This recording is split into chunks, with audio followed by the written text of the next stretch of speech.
नमस्कार जी। नमस्कार कौशिक साहब जी आज आप इस नरसिंह दास बाबा के मंदिर में जो ये मीटिंग होने जा रही है, आपको भी मुबारक और सभी दर्शकों को भी मुबारक। तो पहले आप दूसरे नेता के साथ प्लेटफॉर्म पर देखे गए, आज आप राव दान सिंह के साथ हैं जो कांग्रेस प्रत्याशी हैं, क्या कहेंगे वहाँ में और यहाँ में क्या फ़र्क नज़र आ रहा है? देखो जी, वैसे तो ये मेरा पुराना घर था, मैं 20 साल पहले राव दान सिंह जी के साथ रहा था, लेकिन कोई कारण से मैं वहाँ चला गया। लेकिन मैंने वहाँ देखा कि हमारे अहीरवाल में डिस्ट्रिक्ट महेंद्रगढ़ के अंदर 80,000 अहीरों के वोट हैं और वहाँ पर ये उन्होंने प्रस्ताव रखा कि वोट जो है धर्मवीर को दो। तो मैंने उनको ये कह दिया कि मैं आपसे ये पूछना चाहता हूँ कि आप एमपी का इलेक्शन लड़ रहे हैं या एमएलए का? उन्होंने कहा नहीं नहीं सरपंच साहब, हम तो एमएलए का इलेक्शन लड़ेंगे। तो फिर एमपी की क्यों सपोर्ट करते हो? तो मैंने उनको ये कहा भाई यहाँ अहीरवाल में अगर ऐसा करोगे तो पिछली बार पटकनी दे दी, आगे और दे देंगे तो 10 साल में हम तो मर जाएंगे, फिर राजनीति हमारे क्या काम आओ? स्पष्ट सी बात है। तो मैंने तो इस वजह से छोड़ा कि भाई वहाँ पर जो एक तो मैनेजमेंट सही नहीं है, न कदर होती है और ना ही पूछती। कारण था क्योंकि मैं चाहता हूँ ये हमारा इलाका विकास के कार्य करवा सकता है, जो कि दान सिंह ने बहुत कुछ विकास कार्य करवाए।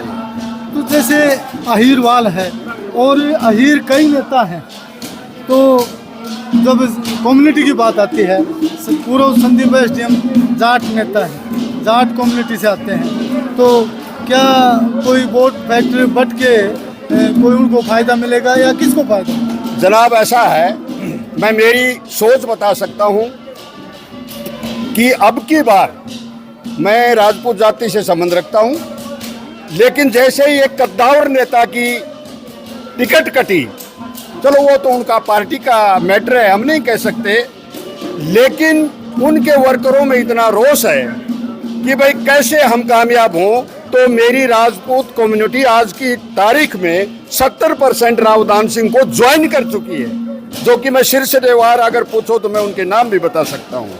तो मुझे आशा है अगर ये आपस में भी चले जाएंगे तो एससी वोट और हमारी राजपूत के वोटों की जो है 70% परसेंटेज आप निकालोगे तो 101% राव दान सिंह ही यहाँ से जीत के निकलेंगे, ऐसा मुझे विश्वास है। जैसे संदीप सिंह जी हैं, उनके लगभग 33,000 वोट आए, तो क्या मानते हैं अब की बार मैनेजमेंट में आप कमी बता रहे हैं, किस प्रकार की कमी है? क्या कार्यकर्ता की गिनती नहीं है, क्या किस प्रकार की कमी? क्योंकि मैंने उनको आज से 5 साल पहले ये बताया था कि पिछली जो आपकी हार हुई है वो इस कारण से हुई है कि आप अभी से जो है अपने वर्कर तैयार करो और जो वोटिंग होती है वहाँ पर अपने एजेंट बैठाओ, लेकिन वहाँ कोई ऐसा अरेंजमेंट देखा नहीं मैंने। इसलिए मेन कारण उनका यही बनेगा कि वो जीतने का तो मतलब ही नहीं है। तो जैसे शहर की कई समस्याएं थी, उनमें पूर्व एसडीएम संदीप सिंह कम दिखाई दिए, इस बात को लेकर क्या कहेंगे, कैसे क्या विचार है? जैसे जिला हेडक्वार्टर की मांग हुई और जब सड़क टूटी हुई थी उस समय जब धरनाबाजी हुई, अनेक जैसे जो खोखे तोड़े गए, तो इस प्रकार की लोगों का कहना है कि संदीप एसडीएम दिखाई नहीं दे। मैं आपको एक बात बताऊं कि वो ऐसे अफसर टाइप का आदमी है, वो अफसर स्टाइल से ही चलना चाहता है, लेकिन ये प्रजा है, यहाँ देहात में अफसर ही नहीं चलती। अफसर थे जब थे, लेकिन अब तो एक आम आदमी है वो, तो अफसरशाही यहाँ नहीं लोग मंजूर कर रहे। रही बात सैनियों की कि एक डॉक्टर रवि है, वो किसी कारण से वहाँ नाराज़ हो गया था, तो मैंने उसको कहा भाई तू यार वापसी उनसे बात कर ले, लेकिन बात हुई, लेकिन वही रिजल्ट 0 निकला। मेरे ख्याल से सैनी साहब उसको वोट नहीं देंगे। सुना है ट्रस्ट से काफ़ी लोगों को फ़ायदा देते हैं, किस प्रकार का ट्रस्ट, क्यों आप नज़दीक रहे हैं, किस प्रकार का उनका कार्य? देखो जी, मैं झूठी बात पर विश्वास करता नहीं। हम तो उठे 8 साल काम करे उसमें ट्रस्ट मासिक कीमिया हमने तो बांट तो देखियो ना वो। हाँ, एक मशीन ज़रूर लगा रखी है जिसमें मसाले की चाय पियाते हैं और एक छोटा पैकेट बिस्कुट का है वो देते हैं, तो हमने देखा है। बाकी मेरे ख्याल से उस ट्रस्ट से आम कोई मदद किसी की नहीं देखी। जैसे कई जगह योजनाओं में गऊ मरी तो लोगों को पैसा दिया, चेक दिया, ये किस प्रकार की, क्यों आप नज़दीक रहें? वो तो ऐसा है जी, वो एक ऐसी थी कि उनको 60,000 करीब वो रिटायर हो गए, पेंशन मिलती है, उसमें अपने हिसाब से वो मैनेजमेंट करके, जैसे वो गऊओं का है वो 11,000 रुपये दे रहे थे, शहीद हो जाए उसको 51,000 दे रहे थे, लेकिन वो एक लेटर देते हैं, कैश कहीं नहीं दिया, लेटर देते हैं कि भाई मेरी पेंशन का जैसे 2024 चल रहा है, किसी का नंबर 25 में आएगा, किसी का नंबर 26 में आएगा, वो ही इस हिसाब से जो है वो लेटर बना के देते थे।